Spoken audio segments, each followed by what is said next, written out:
como a psicologia pode ajudar nos resultados das empresas. O que mais você precisa saber sobre a declaração do imposto de renda? Eu sou Orestes de Andrade Júnior e o Poder RS está no ar.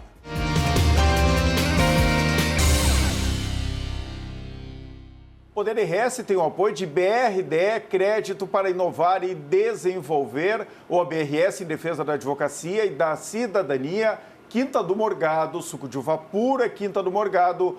Pensou em inovação? Vem para a Ubra, o vestibular 2025 ainda está on. Armazém Bom Gado, descubra o verdadeiro sabor da qualidade. Vinhos do Mundo, que tem mais de 1000 rótulos em espumantes e vinhos para a sua adega. E Grupo PS, que está lançando o Marco Life Complex, um novo tempo no litoral norte, em Capão da Canoa. Eu vou abrir o Poder RS de hoje chamando um recado do nosso Banco Regional de Desenvolvimento Econômico, o BRDE. Olha só.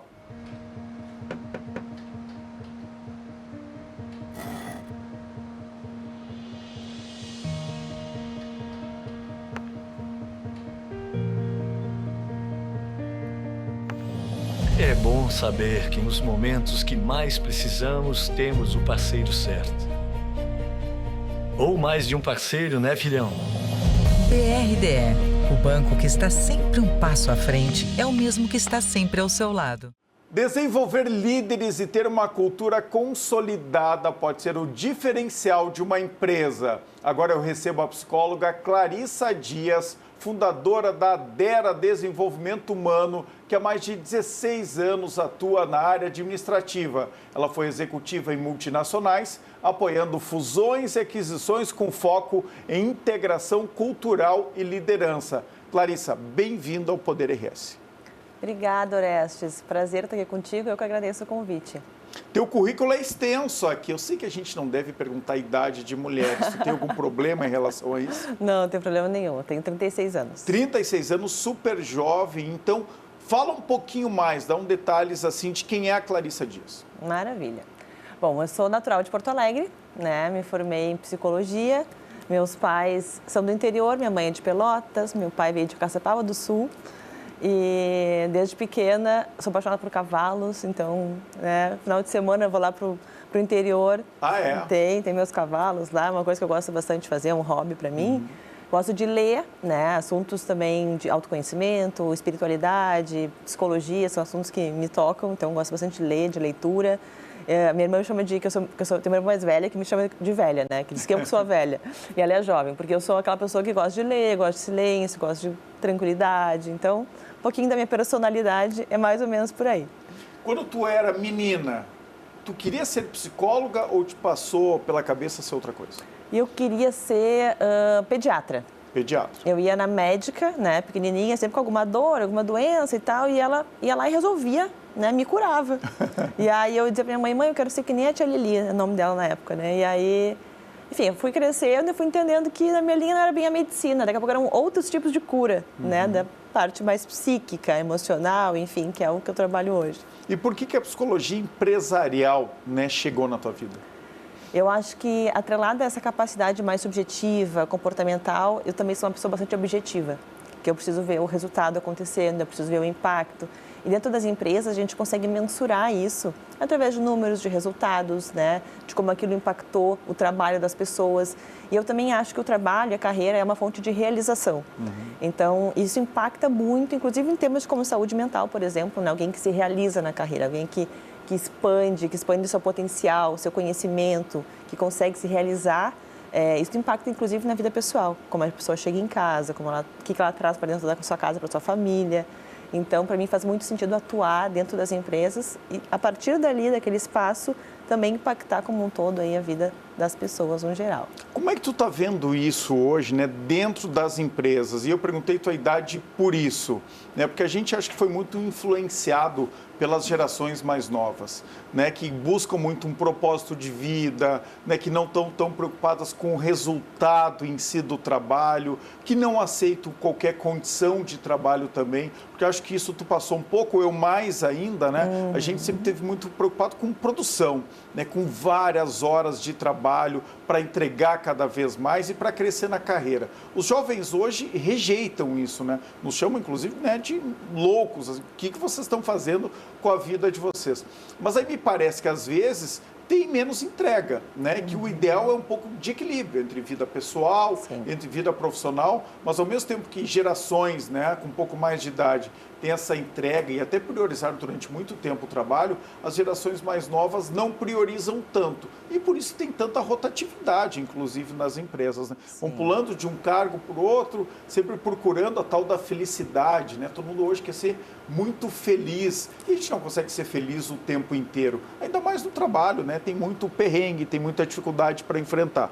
Então, assim, o que tu está enxergando hoje, né? Que eu acho que isso já vem nos últimos anos, assim, na última década. Sim. Essas duas gerações estão mais maduras, estão mais cientes que é o equilíbrio. Como é que elas estão lidando entre elas dentro das empresas? Eu sei que isso dá uma tese de mestrado ou doutorado, né? Mas vou te pedir para dar um review, pelo menos, aqui sobre isso. Claro, sem dúvida. Os conflitos geracionais, eles sempre existiram, mas depois da inovação e a vinda da tecnologia, as mudanças aceleraram demais e ficaram mais profundas, essas mudanças.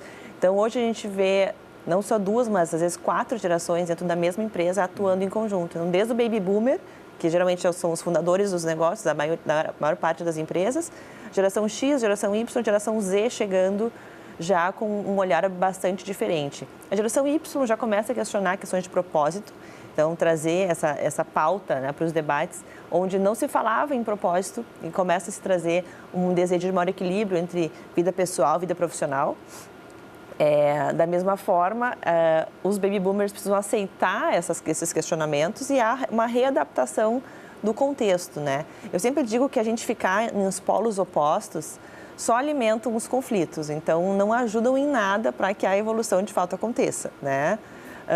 Sempre que a gente fica num polo oposto, seja do feminismo também em relação, né, ao machismo, seja, né, das novas gerações em relação às antigas gerações, não adianta a gente ficar nesses polos opostos porque ninguém ganha. A gente fica numa trincheira que a guerra não termina. Porque a gente precisa extrair dessas gerações o que de melhor elas têm para oferecer. Então, os baby boomers, a geração X, que é uma geração que não aceita nada raso, é uma geração que precisa de credibilidade, que tu traga algo com profundidade, ela não vai comprar se ela não sentir segurança, né? Com uma geração mais jovem, que às vezes está com conhecimento um pouco mais raso, mas já com um ímpeto empreendedor, com outro olhar, um olhar de mais liberdade. Como é que eu trago essa energia para cá? Como é que eu trago essa geração mais antiga para mentorar essas pessoas que não têm isso? Então, muito do nosso trabalho também traz trabalhar essas forças da organização. O que esse público tem para agregar para esse? Como é que essa conta fecha para o negócio poder avançar e evoluir, né? Os executivos estão preparados para fazer isso sozinhos ou eles precisam de ajuda de profissionais como tu? Olha, seria um pouco soberbo dizer que eles, né, precisam, né, que ninguém está preparado. Mas eu acho que, de forma geral, ter um agente externo olhando para esses temas é muito estratégico. Ajuda muito. Ajuda muito. O agente externo, ele é um agente neutro, ele entra limpo dentro do contexto para fazer as suas análises, as suas ponderações, ajuda a pensar de um olhar mais frio, mas, né, não tão envolvido no dia a dia. Às vezes, as próprias áreas de recursos humanos, por estarem envolvidas no dia a dia, fazem parte da situação, fazem parte da cultura que está posta na empresa. Para operar mudanças, um olhar externo eu entendo como bastante importante. E as pessoas não se dão conta disso, né? Porque é humano, a gente vai ficando mais tempo, vai criando conexões, relações com as pessoas, umas vão protegendo as outras, e às vezes a gente deixa um pouco de lado o propósito, os valores que a empresa precisa seguir, né? Então, assim, esse agente externo pode e certamente auxilia muito. Como é que tu é recebida nas empresas pelos dois opostos, as lideranças e pelo grupo, né, de colaboradores? Os colaboradores, por exemplo, eles acham que isso é uma fraqueza da liderança? E a liderança, como é que ela lida com a necessidade de ter um agente externo? Geralmente, quando as empresas nos procuram, elas têm alguma dor que está muito clara, né? Seja uma dificuldade de retenção, seja uma dificuldade de engajamento, as questões de saúde mental têm crescido muito e têm impactado diretamente o custo, né? O bolso, né, do empresário. Então, a gente ajuda, primeiro, a traduzir essa dor. Eu digo que o consultor ele tem um papel de... Muitas vezes, o paciente procura com uma dor no joelho, mas, na verdade, começa lá no pescoço, entende?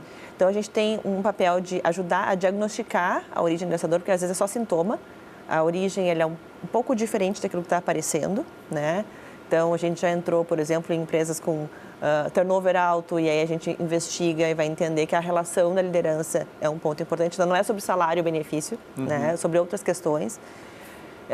Então, a gente ajuda a traduzir, a diagnosticar, a endereçar onde é que está realmente o problema e a atuar onde precisa ser atuado, né? Então, de forma geral, a gente sempre fala que essa mudança começa de cima para baixo.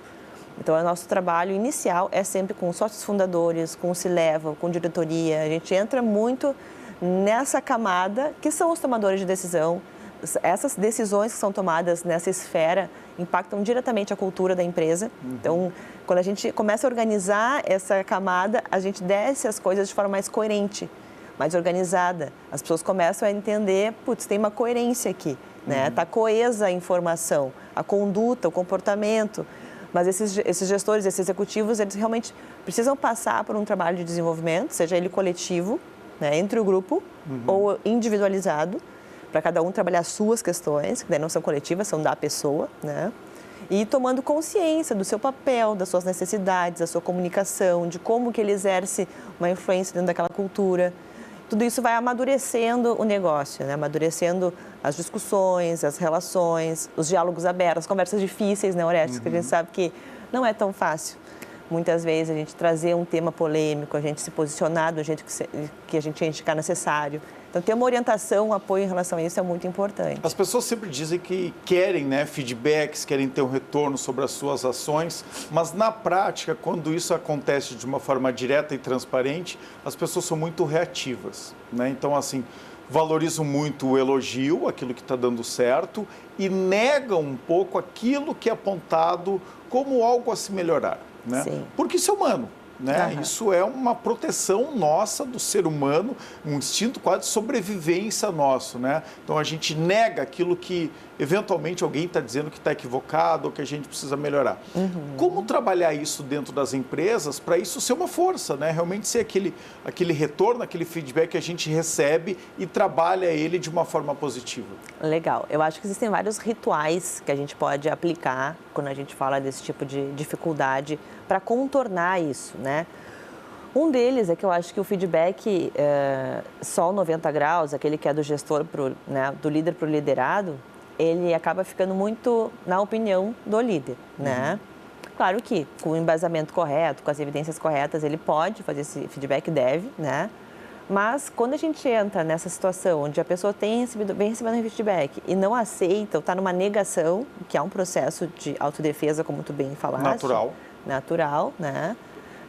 Eu entraria com uma assessment que a gente fala que é um feedback 360, que é uma análise mais macro, onde não só o gestor avalia, né, essa pessoa, mas os pares, né, as pessoas que, se ele tiver liderados, também os liderados, quem está acima. A gente tem uma noção 360 de como essa pessoa é vista, né? E quando essa pessoa se depara com uma série de falas, algumas se repetem, outras não. Ajuda não e trazendo... Não fica individualizado. Exatamente. A gente despessoaliza a liderança e traz como uma percepção institucional, praticamente, de como essa pessoa está sendo percebida pelo contexto. E isso tem força. Clarice, a gente está falando muito aqui de coisas teóricas que tem a ver com a prática do dia a dia. Tu tem alguns cases, né, de sucesso que tu entrou, sem precisar citar o nome da empresa, mas também se quiser citar, não tem problema nenhum. Claro. Né, de alguém que tu chega, que está com uma cultura, às vezes, não muito bem definida, que está tendo problemas de resultado, que a partir desse trabalho, né, que tu desenvolves, conseguiu um crescimento. Maravilha. Lá na Dera, né, tanto eu quanto a minha sócia, a Jordana, a gente trabalha uma série de temas que envolvem isso. Até a gente recebeu um feedback de uma cliente numa sessão, era um trabalho com sócios de uma empresa, e uma das sócias disse assim na última reunião: a Dera salvou a nossa empresa da falência. Olha porque só. A relação societária estava bastante adoecida, né? E realmente isso estava afetando muito o negócio. Não adianta, né? De cima desce, as pessoas sentem que há um desalinhamento societário, as pessoas sentem que a relação ali em cima não está tão boa, um diz A, outro diz B, né? E as aí pessoas traz insegurança. Traz insegurança para o grupo. E o que acontece? Turnover alto, né? Ou a dificuldade de reter clientes, resultado financeiro sendo impactado. Quando a gente começa a endereçar essas questões da relação societária, isso vai melhorando, vai ganhando um corpo, vai ganhando uma identidade, vai ganhando uma coesão. E a gente vai, assim, claro que não são trabalhos rápidos. Eu sempre digo que o trabalho de desenvolvimento humano são jornadas, né? São travessias. A empresa precisa topar, né? Olhar para essas questões. E tem dor, né? Tem dor, é difícil. Com certeza, não é desacomoda aquele status quo, né, que estava posto ali. Então, é preciso uma certa coragem também para enfrentar a verdade, que muitas coisas vêm para a mesa, né, para serem abertas, debatidas. Bom, a gente precisa olhar para isso, a gente precisa endereçar.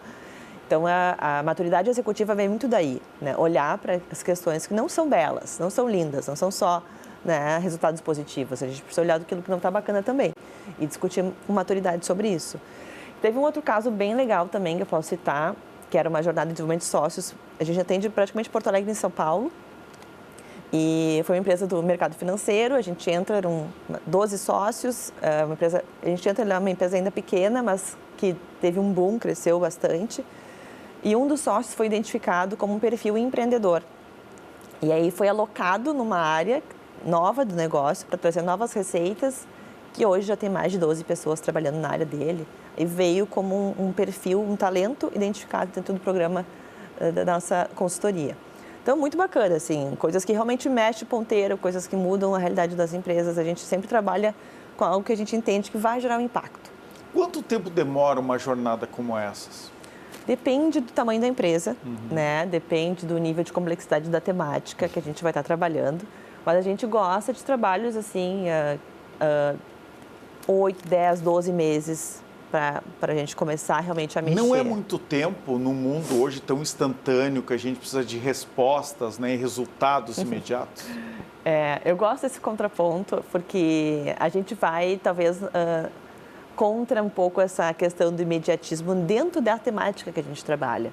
Porque a gente encontra muitas ferramentas que prometem, né? Inclusive, até recentemente, numa reunião em São Paulo, uma empresa estava querendo trabalhar o tema felicidade corporativa, né? E trouxe uma ferramenta de análise tecnológica para medir a felicidade das pessoas. Só que o engajamento das próprias respostas estava baixíssimo. Então, foi feito um investimento, as pessoas não engajaram na plataforma.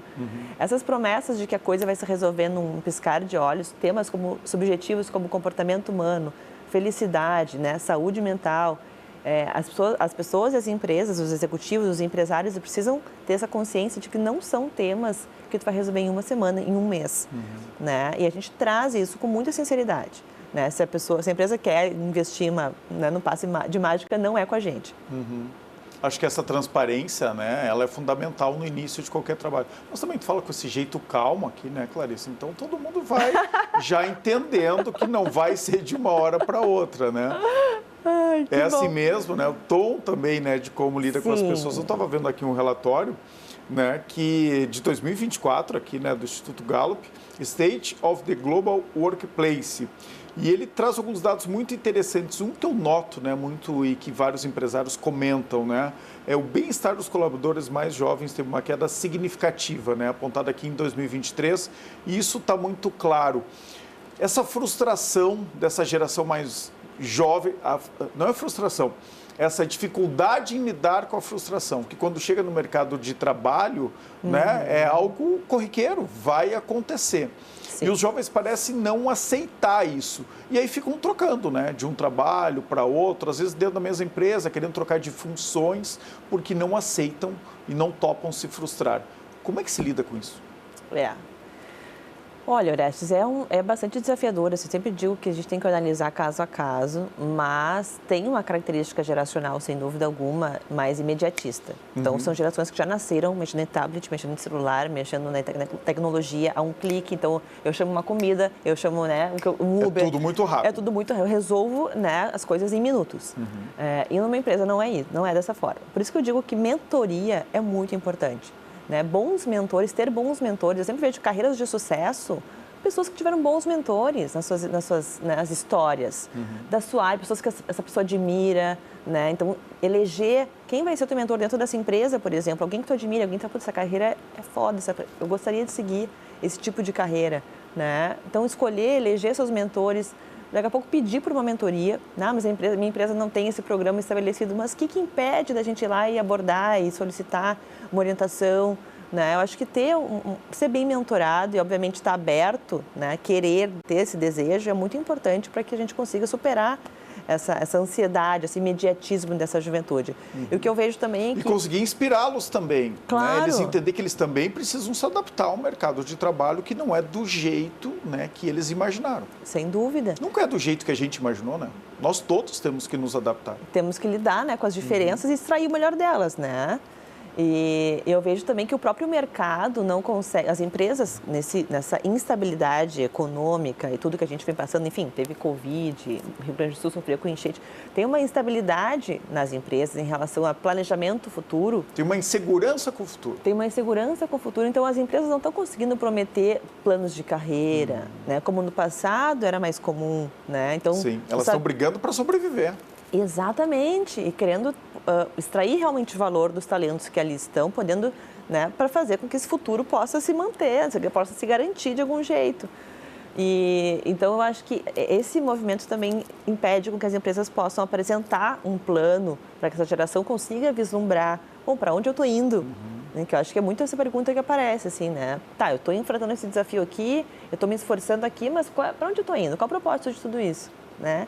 Então, quando a empresa consegue comunicar com clareza que o propósito é esse, para onde a gente está caminhando, quais são as possibilidades de carreira, de crescimento aqui dentro, acho que tudo isso tende a amenizar.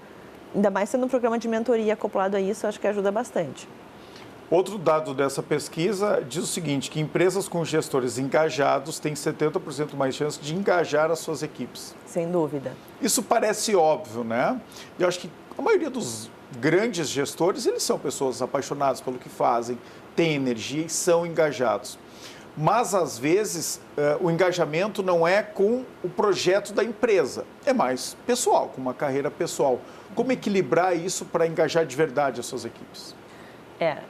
Pegando o gancho que tu falou, 70% da experiência das pessoas está muito ligada ao gestor direto. Então, se a experiência com a empresa é boa, 70% do peso é da relação com o líder direto, né? Isso é fato.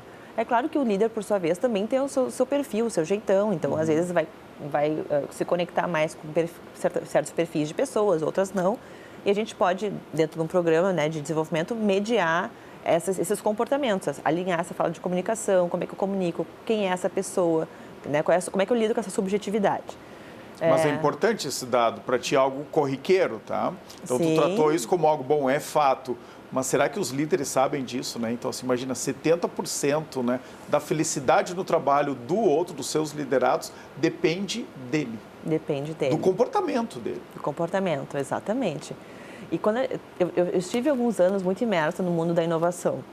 E aí, trabalhando muito a questão do comportamento protagonista, né? Dessa parte mais intraempreendedora. Que é despertar nas equipes que também há esse 50% que é deles, né? Eu sempre falo que 50% é do contexto, 50% é da pessoa. É teu. É teu. É tua responsabilidade. É tua. E mais, quando a gente fala em líderes aqui, não são os grandes gestores das empresas. O líder é o líder de unidade, é o líder de um programa de televisão, Sim, né? É o sim. líder de um contexto. Perfeito, perfeito. E que essa liderança possa identificar quem são os talentos daquele grupo, poder dar voz, né, potencializar, realocar. Eu acho que esse movimento é super importante, que foi o que a gente fez nas cases que eu contei de São Paulo, né, realocar uma pessoa, um talento que estava numa área pequenininha, sem visibilidade, colocar numa área que estava, né, uma receita nova, um novo negócio, intraempreendendo dentro do negócio, trazendo dinheiro novo para a mesa e cresceu. E está lá hoje, é um novo sócio e tal. Então, isso para nós assim, é de uma realização muito boa, porque o líder precisa ter esse olhar, né? A gente está conversando no Poder RS hoje aqui com a Clarissa Dias, que é psicóloga e fundadora da Dera Desenvolvimento Humano. Tu atendeu alguma empresa aqui no Rio Grande do Sul que sofreu com as enchentes? Atendi uma rede que sofreu bastante com as enchentes. Como é que foi? Era uma empresa familiar. Eu sempre digo que, isso é um dado importante, né? Uma média de 90% das empresas do Brasil são familiares ou têm um viés familiar, seja, uma cultura familiar. Ou seja, esse é um número importante, né? E dentro do desafio das enchentes, tinha um segundo desafio, que era um desafio sucessório, que também é uma temática da DERA, né? Planejamento sucessório. Então, ajudar essa empresa a pensar numa sucessão, né, do fundador para os filhos, dentro de um desafio, né, era varejo, então lojas fechadas, tudo muito impactado. Foi um desafio muito interessante, né, precisar trazer uma lucidez, uma clareza de próximos passos, de amadurecimento. As relações tendem a ficar também prejudicadas nesse momento, porque todo mundo está tenso, está mais nervoso. Então, como é que eu trago inteligência emocional para isso? É possível recuperar equipes machucadas por acontecimentos externos ou às vezes internos mesmo? Dá para recuperar aquele ânimo, né? Aquele brilho no olho? Com certeza. Eu digo que cada um carrega o seu mundo interno, né? E no momento que a gente tem um espaço seguro para diálogo, a gente consegue endereçar assuntos que, porventura, ficaram para baixo do tapete. A gente não foi falado, ninguém comentou, mas as pessoas, se elas não falam verbalmente, elas falam com comportamento. Então, eu começo a boicotar, eu começo a dizer que vou mandar, mas não mando, que vou fazer, mas não faço, né? Então, começam os comportamentos de boicote e que são inconscientes, né? Ele está querendo dizer outra coisa, tem outra coisa que não está legal ali. Então, esses trabalhos de... Às vezes, nem a própria pessoa entende que é um boicote. Com certeza. Não é racional. Não é racional, é totalmente inconsciente, automático. Então, eu vou boicotar esse projeto, vou boicotar essa iniciativa. Porque se a pessoa faz isso racionalmente, é um psicopata, né? Aí é outro assunto. Daí já está com uma má índole aqui no contexto, né? Mas muitas pessoas, elas não conseguem ver que é justamente o propósito da DERA, trazer consciência para as pessoas, trazer consciência para os negócios, despertar essa consciência, porque consciência de si, do que está sentindo, do que está pensando, né? Quais são os meus medos em ter esse diálogo com o meu gestor, ou com os sócios, ou com o meu sócio que está do meu lado aqui há anos, eu não consigo dizer para ele o que eu realmente penso. Então, tem muitas questões assim, do viés psicológico, que quando bem endereçadas, de novo, num espaço seguro, né, bem conduzidas, com ética, com a formalidade que precisa para esses momentos, né, nível de confiança no consultor é muito importante também. Eu digo que a gente cria um vínculo com as empresas assim que é para a vida, assim, né? Por mais que a gente fecha ciclo, daqui a pouco abre ciclo de novo, nos chamam de novo, porque é uma relação profunda que se estabelece nesse tipo de temática sigilosa e sensível.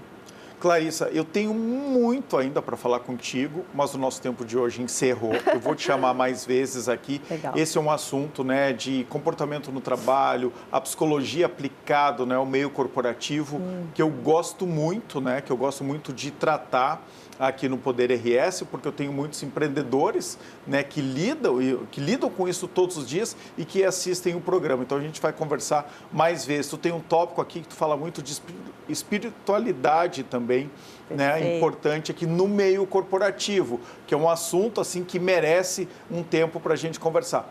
Para encerrar, o que eu queria ver contigo é o seguinte: tu está satisfeita com o que tu faz hoje na DERA Desenvolvimento Humano? Tu atingiu o teu propósito?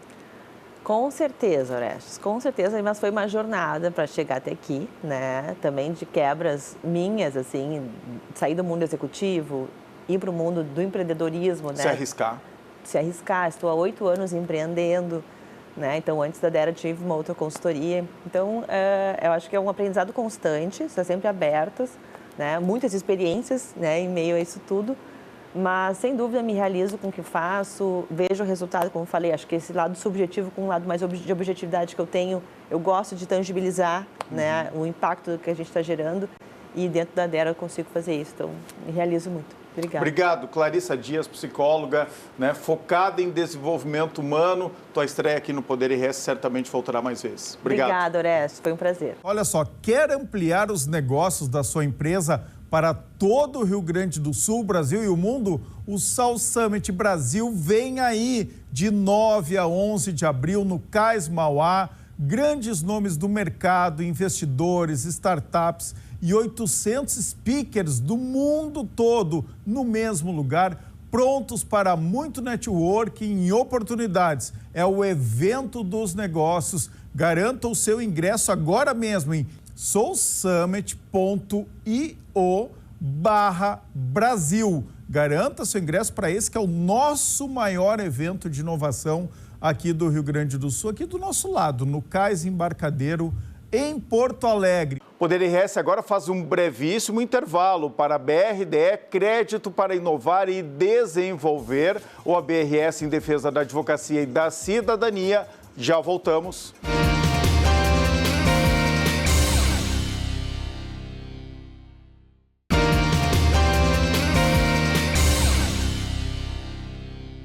O Grupo PES apresenta o Marco Business Center dentro do complexo integrativo que possui 6 empreendimentos totalmente conectados. Um projeto que reúne offices e consultórios no endereço mais desejado de Capão da Canoa, junto ao acesso à cidade e em meio a um eixo de comércio, saúde, educação e serviços. Uma torre moderna e inovadora, pensada para a comodidade de profissionais e seus clientes. São 249 unidades modulares de 36 a 824 metros quadrados que fazem do Marco Business Center o empreendimento comercial mais imponente da cidade.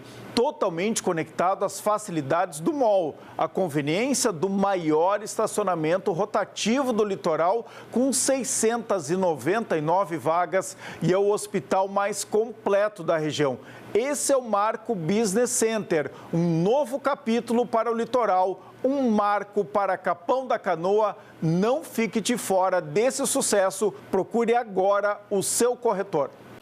Poder RS está de volta para a BRDE, Crédito para Inovar e Desenvolver, o BRS em defesa da advocacia e da cidadania. Vinhos do Mundo, que tem mais de 1.000 rótulos em espumantes e vinhos para a sua adega. E Grupo PES, que está lançando o Marco Life Complex, um novo tempo no litoral norte, em Capão da Canoa.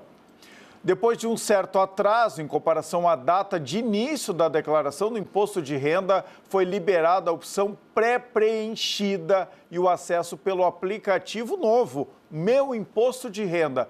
Para explicar o processo de entrega e as mudanças para este ano, eu converso agora com o contador e mestre em economia, Evanir Aguiar. Bem-vindo ao Poder RS. Muito obrigado pelo convite. Estamos aqui para ajudar a esclarecer todas as dúvidas aí dos contribuintes. Finalmente, agora com atraso aí de quase 15 dias, né? Nesta terça-feira foi então liberada aquela declaração do imposto de renda pré-preenchida, que eu te confesso, passei a usar nos últimos 2 anos, viu? É muito fácil, mas sempre com o auxílio da minha contadora, viu? Mesmo que ela venha quase pronta, em todos não, né? Mas assim, nesses 2 últimos anos, sempre tinha algo para corrigir. E aí, esse trabalho, né, de um contador de confiança, ele é fundamental. Como é que é no dia a dia do teu escritório, né? Mesmo vindo essa declaração pré-preenchida, o cidadão ainda continua pegando o serviço com vocês, pegando orientações com vocês, Ivanir? Perfeito. Realmente eu vejo que este é o principal serviço que a Receita Federal trouxe para o cidadão nos últimos anos. Para todo mundo, né? Para todo mundo. Inclusive para os contadores. Inclusive para nós, porque evita muito a malha fina. Evita, muitas vezes, ter que sair atrás de documentação que um pagamento eventual que realizou um ano atrás, a pessoa pode não ter exatamente esse recurso em mãos. E, neste caso, a declaração pré-preenchida é muito importante. Mas você trouxe uma série de informações na introdução. Hoje, até o ano passado, quase 50% das declarações entregues no Brasil eram utilizadas a declaração pré-preenchida.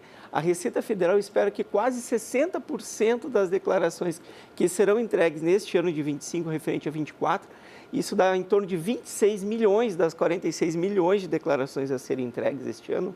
26 milhões vão usar a declaração pré-preenchida. Ou seja, já era metade e vai aumentar. Vai aumentar. E a tendência para daqui 5 anos, Orestes, e para quem nos assiste, é que 100% seja online.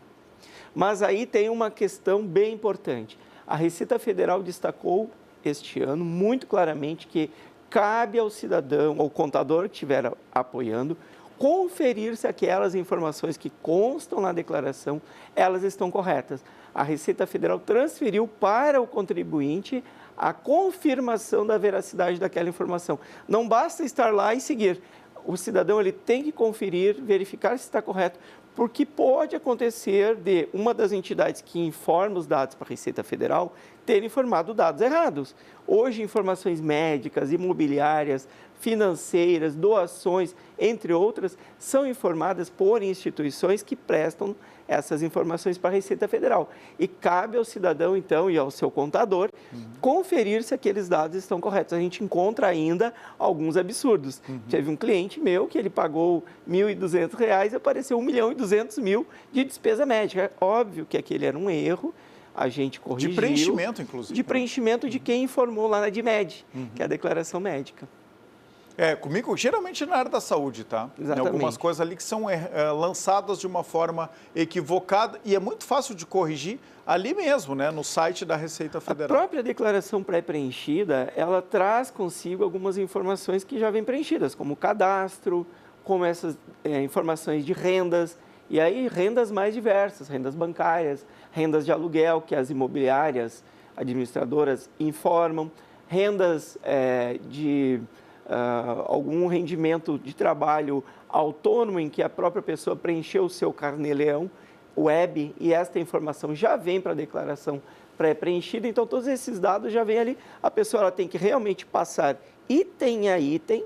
Por isso a importância, se a pessoa não tem a segurança, use um contador, saiba que aquela hora técnica paga para o contador, ela é uma economia para o contribuinte. Porque se cair em malha fina, a pessoa pode levar 1 ano, 2, até 5 anos para que seu problema seja resolvido. E o contador, com essa visão, nós fazemos mais de 200 declarações todos os anos. Então, a gente tem uma visão mais genérica, mais macro e é fácil de identificar qualquer falha. Mas é um grande serviço e sim, pode ser feito lá pelo ECAC da Receita Federal e pelo aplicativo Receita Federal. Não tem mais o app Meu Imposto de Renda, tem o aplicativo Receita Federal e também lá no serviço gov.br. Lá abre a opção para a pessoa também, com a sua senha do gov.br, nível prata ou ouro, abrir a declaração pré-preenchida e finalizar por lá. Mas o Meu Imposto de Renda não é um aplicativo? Meu Imposto de Renda até 2024 era um aplicativo. A partir deste ano, a gente tem um aplicativo Receita Federal. Receita Federal. Dentro do aplicativo, a gente vai, então, usar um serviço do Imposto de Renda. Lá no ECAC, tem lá um serviço do Imposto de Renda e a pessoa vai ter todos os dados. Porque nos 2 últimos anos eu fiz pelo ECAC. Pelo ECAC, e a gente não tem que fazer ou pelo tablet ou pelo computador. Agora vai ser fácil fazer pelo celular. No smartphone, só não tenho mais o aplicativo do smartphone. Mas lá no ECAC continua existindo. Perfeito. E sobre as novidades desse ano, né? Rendimentos no exterior, por exemplo. Agora, inclusive, essa declaração pré-preenchida já vai trazer os extratos bancários de dinheiro que é colocado fora do Brasil. Sim. Temos algumas novidades, esta é uma delas, né? A grande novidade que a população aguarda é realmente a atualização da tabela do Imposto de Renda, mas esta tabela vai ser votada e valerá para 26 a ser entregue na declaração de 27. Então, a gente está projetando para daqui 2 declarações. A grande mudança, que seria essa, não aconteceu ainda.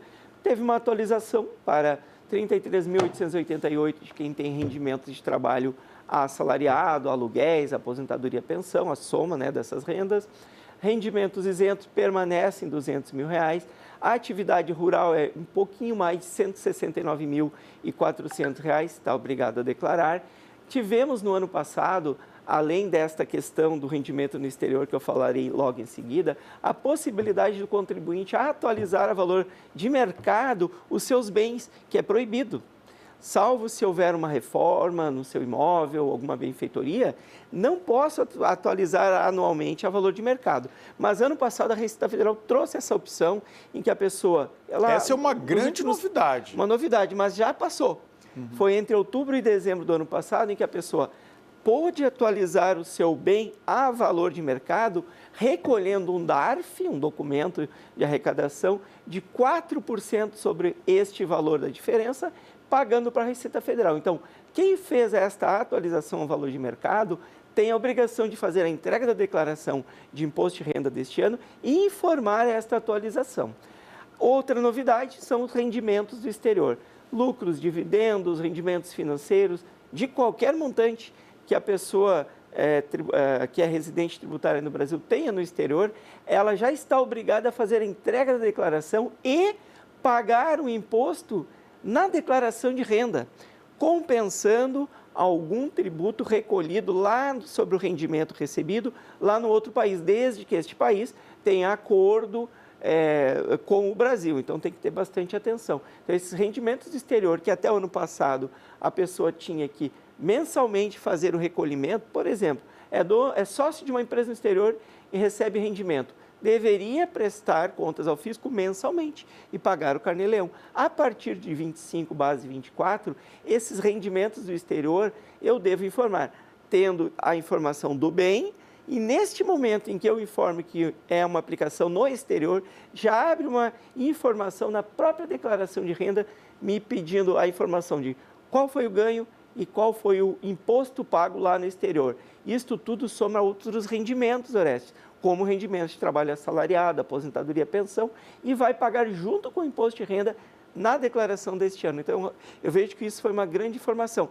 Não virá o saldo, virá a informação de que a pessoa tem uma conta numa instituição no exterior, assim como criptoativos, que até então algumas pessoas esqueciam de informar, sempre foi obrigado, mas esqueciam de informar o saldo, o valor que elas tinham na compra dessas criptomoedas. Então, a Receita Federal vai ter a informação de que a pessoa tem este investimento e deve também informar. Não trará o valor, mas trará a informação de que tem no exterior. Perfeito. O que mais de avanços a gente teve aí nessa nova rodada de declarações do imposto de renda esse ano? Bom, além dessas atualizações, tivemos poucas mudanças nas fichas mesmo. Quem estiver preenchendo e classificando os seus bens, lá nas fichas nós tivemos a criação de algumas, antes já usava-se o número 99, lá outros, ele tem que ser reclassificado. Uma informação bem importante também, que a pessoa, ao fazer uma informação de benfeitoria em um imóvel, ela deverá informar o ano do imóvel, dessa benfeitoria, e justificar qual foi esta melhoria. Tivemos poucas mudanças, mas a mais importante, aí fica um alerta aqui, é o meu imposto de renda, que a Receita Federal deixou muito claro que nos próximos 5 anos nós não teremos mais o programa da declaração. Nós teremos que fazer online, através da pré-preenchida, validar, ajustar. Então, a gente tem que se preparar. O programa é aquele que baixava, né? Aquele que baixa no computador, e utiliza. Eu uso a pré-preenchida no computador. Eu importo da Receita Federal e por ali eu faço, porque eu faço backups para os nossos clientes, é mais fácil para a minha gestão. Mas os contribuintes, em geral, utilizam, então, esta lá online. Então, 25, 26, 27, 28, 29, provavelmente 2030 será somente online. Nesses últimos anos, né, tem muita experiência, né, com declarações de imposto de renda. Dá para se dizer que a gente avançou quanto tempo aí nos últimos anos? Porque antes era tudo muito manual, dava uma trabalheira, né, imensa, tinha que pedir os extratos bancários, recibo de médico para todo mundo, escolar. Agora não precisa mais, né? Com a preenchida, eu nem me preocupei em ir lá ainda na Receita, porque eu espero vir a declaração pré-preenchida. O que a gente avançou com isso, hein, Vania? Pois bem, a Receita Federal, ela tem o sistema mais avançado de cobrança do mundo. Do mundo. A Receita Federal do Brasil é uma das mais avançadas. Para nos cobrar, o leão é rápido e eficaz, é isso? Muito, muito. Para devolver, nem tanto. Enfim, por aí a gente tem discussões. Mas não é o assunto hoje. Inclusive em relação à não atualização anualmente, que deveria ser lei, todos os anos atualiza pela inflação. Isso atualiza é uma coisa lógica. A tabela, claro. Pois é, mas isso não acontece. Essa é a minha principal crítica. A gente vai ter uma atualização para o próximo ano em torno de R$5 mil, que é provável que isso aconteça. Porém, já deveria ser 6 mil. Se for pegar a inflação e o que foi corrigido desde 96, deveria ser 6 mil essa isenção, ou seja, isso é teremos uma importante aqui. atualização já Então, essa atrasada. atualização tão esperada, tão divulgada pelo presidente Lula, que prometida, inclusive, na campanha eleitoral, quando ela for aprovada, já esse ano vai estar defasada? Com certeza. Mas deveria ser de R$6 mil. No mínimo, mais 135% de desatualização da tabela. 135%. A Receita Federal, ela sim evoluiu muito e aí eu vou dizer que transferiu muito da sua obrigação para as instituições, para os profissionais liberais, para as entidades médicas, porque hoje tem uma série de obrigações acessórias destas entidades que gerenciam imóveis, clínicas médicas, profissionais liberais, instituições financeiras, as próprias entidades patronais, né, que pagam o salário. Todas essas entidades, nos últimos anos, tiveram uma série de obrigações acessórias. O que é isso? Declaração informando de quem recebeu o nome CPF, e isto vai direto para a base da Receita Federal. Isso permitiu que, então, a Receita Federal fizesse o cruzamento de dados, ou seja, a malha fina hoje, se apertar 2 botões e definir o critério, o contribuinte pode cair em malha. Como aconteceu muita malha fina nos últimos anos, aí, por conta de algumas mudanças, como despesas médicas, despesas com pensão alimentícia. Esta é uma das principais questões. Eu caí em malha, Orestes, 2 anos seguidos, e eu tenho que provar que eu pago pensão alimentícia para o meu filho, e está tudo certo, eu provo, mas eu caí em malha. Não era para cair depois do 2º ano, né? Então, tem uma série de questões... E por que a pensão alimentícia tem a ver com isso? A pensão alimentícia é uma despesa totalmente dedutível do imposto de renda. Eu diminuo da base. Se eu pago um salário vezes 12 meses, lá uns 15 mil, pouco mais, isto totalmente dedutível do imposto de renda. E a Receita Federal quer saber se realmente tem uma decisão judicial, um acordo, né, homologado em cartório. Só vale em acordo homologado ou em cartório ou na justiça. Exatamente. Se não for isso, a pessoa que utilizou aquela dedução, ela não pode. Aí é considerado uma doação. Nem se a outra pessoa reconhecer que é? Não, aí também é considerado uma doação. E doação incide não imposto é dedutível do imposto, quem recebe é isento. Tem o ITCD, que é o imposto estadual, ali 3%. Digamos que esses 15 mil aí, eu teria que ter pago 15% desse, 3% desses 15 mil, R$450 de ITCD. De ITCD? ITCD. Se não paga, tem que recolher? Tem que recolher. A doação paga o imposto estadual. E não é dedutível se é uma doação, ou seja, eu pago o imposto de renda. Então, por isso, a Receita Federal cruza muito esses dados. Perfeito. O que tu aconselha agora, então, que a gente está entrando nessa fase decisiva, né, o último mês de entrega do imposto de renda? Vamos agora... até 30 de maio, Orestes. Até 30 de maio. Ah, temos mais tempo, então. Temos dois meses, na verdade. Isso foi uma grande vantagem, vamos dizer assim, para o contribuinte. Termos até 30 de maio, até o final de maio. 2 meses. Sabe que no ano passado, quando teve enchentes, eu também me atrapalhei. Sim. A gente teve o adiamento, né, da entrega do imposto de renda, mas como adiou, depois perdi, a vida foi acontecendo e eu perdi o prazo. Nossa. Mas aí é muito fácil também. Eu mesmo entrei, né, lá no site da Receita Federal. Sim. Ele já me alertava que eu estava com a entrega em atraso. Eu fiz, regularizei. Peguei a orientação da minha contadora e aí gerou uma taxa. Sim. E a taxa, inclusive, no próprio, né, site da Receita, ele já pergunta se quer pagar na hora ou quer deduzir daquela dedução do imposto de renda que tu vai receber. Tu já atualiza ali também. Então, assim, tudo muito intuitivo, inclusive. Sim, uma criança consegue fazer. É um grande avanço. Porém, tem situações que não pode usar a pré-preenchida. Quem tem, por exemplo, aplicações renda variável, aplicações, ou quem fez a venda de um imóvel que tem um ganho de capital, que tem que ter a declaração GCAP de ganho de capital. Quem teve esses rendimentos do exterior, ou seja, tem uma série ainda de limitadores que algumas pessoas não podem fazer a entrega. O que não vale, então, a pré-preenchida? Para imóveis, automóveis também vale ou não? Na verdade, a pré-preenchida pode ser usada por qualquer pessoa que não esteja naquela lista das exceções. Como eu falei aqui, ganho de capital, por mais que seja um ganho de capital isento, né? A pessoa vendeu e vai comprar outro imóvel, é isento, mas ela tem que fazer a declaração GCAP. Então, este sistema, o meu imposto de renda lá do ECAC, ele não permite importar esta declaração, por isso tem esse limitador. Também a limitação para quem faz renda variável, quem aplica em ações, vende, compra ações, quem vai ter que fazer a atividade rural, que tem uma ficha específica para apurar a atividade rural. Então, basicamente isso. Quem tem essas outras atividades, aí não é possível fazer pelo modelo lá no meu imposto de renda. Mas é possível importar no computador a pré-preenchida e aí no computador importar essa declaração GCAP, que é a declaração de ganho de capital.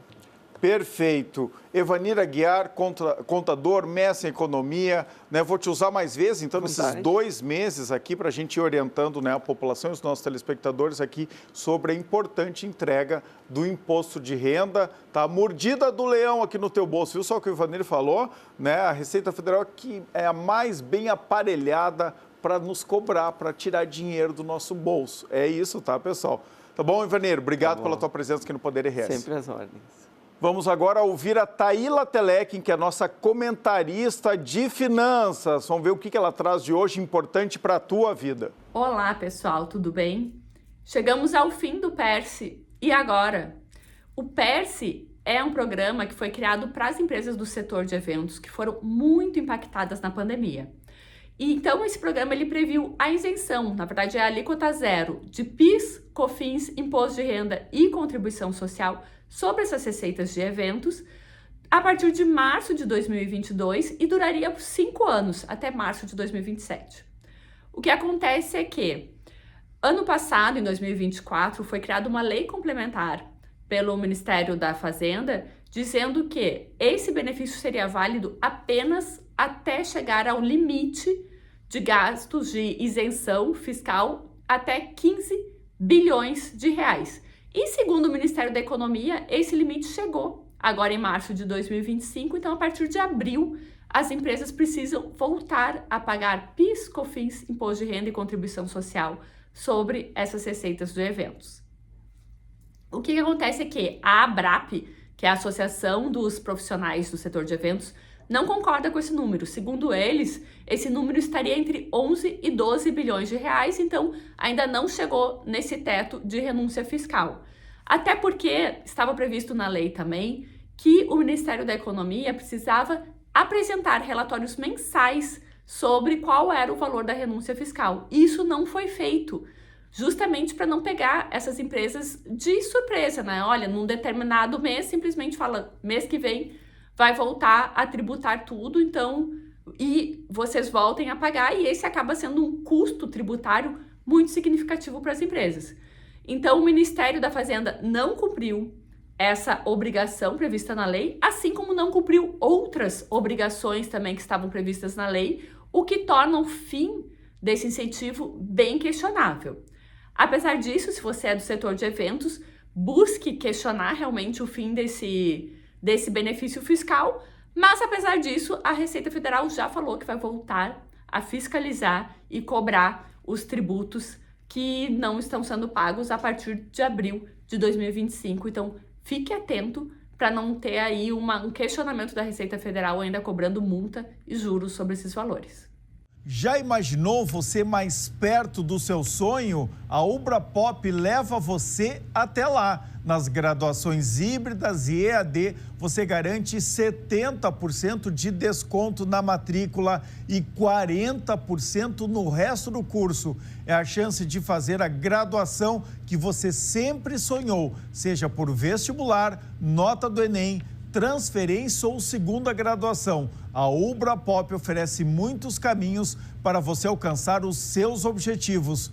Tudo isso com flexibilidade de horários, plataforma intuitiva e excelência de ensino. São mais de 30 cursos à sua disposição. Escolha a sua área e siga o seu caminho. Não perca tempo e descubra um mundo de possibilidades. Acesse ubra.br/vestibular e matricule-se. O seu futuro começa agora. Ubra Pop, nossas raízes são a conexão com o futuro. Aqualocos no inverno e no verão. Aqui não tem tempo ruim, tudo é alegria. Curtir o dia numa boa com toda a família. Aqualocos é pura diversão. Faça chuva ou faça sol, no inverno e no verão. É Aqualocos, yeah. O Poder RS de hoje fica por aqui para a BRDE, crédito para inovar e desenvolver. Tenham todos uma boa noite e fiquem bem.